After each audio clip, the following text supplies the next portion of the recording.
Peut-être avez-vous du mal à voir la relation entre l'un et l'autre. Après tout, la méditation requiert d'être calme, la plupart du temps assis, les yeux fermés. Ce n'est pas vraiment comme cela qu'on brûle des calories. Vous avez raison. Et pourtant, la relation existe bel et bien.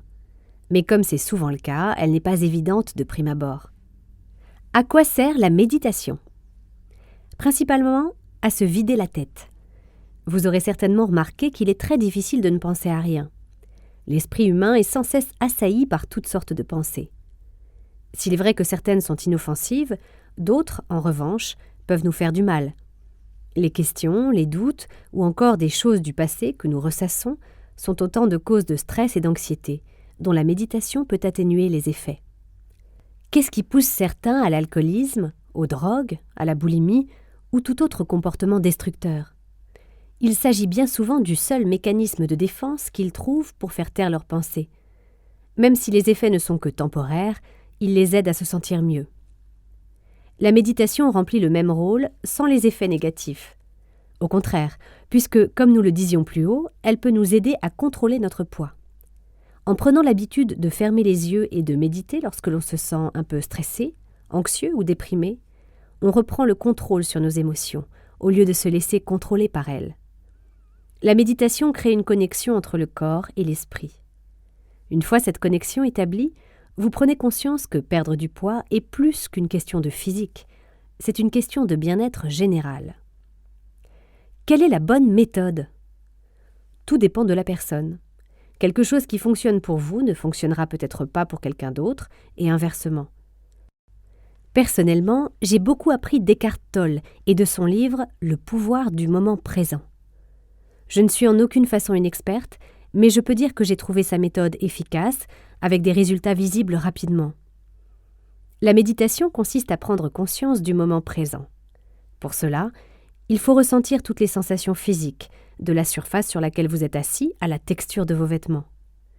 Pas d'appréciation, mais une simple observation.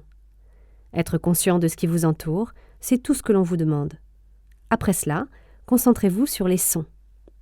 Là encore, pas d'appréciation, de commentaires ou de jugement. Écoutez. Imprégnez-vous.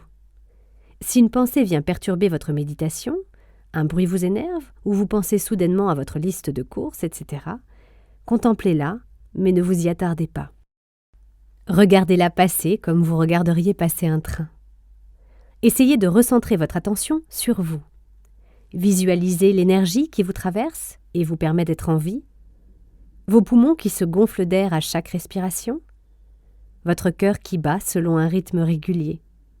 Ressentez cette énergie qui circule d'une extrémité à l'autre de votre corps. Vous n'êtes pas obligé d'être dans le noir ou le calme le plus complet pour méditer. Il m'arrive de le faire le soir, avant de m'endormir, mais aussi en conduisant ou lors des repas. Lorsque vous mangez, prenez le temps d'observer votre nourriture, les textures, les saveurs, les sensations provoquées par chaque bouchée. Cela vous aidera à ralentir, à manger moins vite et à mieux profiter de vos repas. On appelle cela l'alimentation consciente. Non seulement cela vous permet de prendre conscience du bien que vous font les aliments de qualité, mais également d'être plus à l'écoute de votre corps et ainsi manger seulement ce dont il a besoin. L'exercice est une autre forme de méditation. Lorsque vous faites du sport, il vous faut être conscient du moment présent, afin de ne pas pousser votre corps au-delà de ses limites et vous blesser. Le yoga, par exemple, requiert une concentration maximum pour pouvoir effectuer les pauses correctement. La bonne méthode de méditation, c'est celle qui vous donne les meilleurs résultats. Rien ne vous empêche d'utiliser un CD ou un DVD pour vous guider. Il existe aussi quantité de vidéos sur Internet, où vous pouvez simplement fermer les yeux et répéter des affirmations positives, ou vous entraîner à la visualisation. Il n'existe pas une méthode qui surpasse toutes les autres. Par contre, il existe une méthode qui vous convient mieux que les autres. Il ne vous reste plus qu'à la trouver. Et vous, pratiquez-vous déjà la méditation ? Si oui, cela vous a-t-il aidé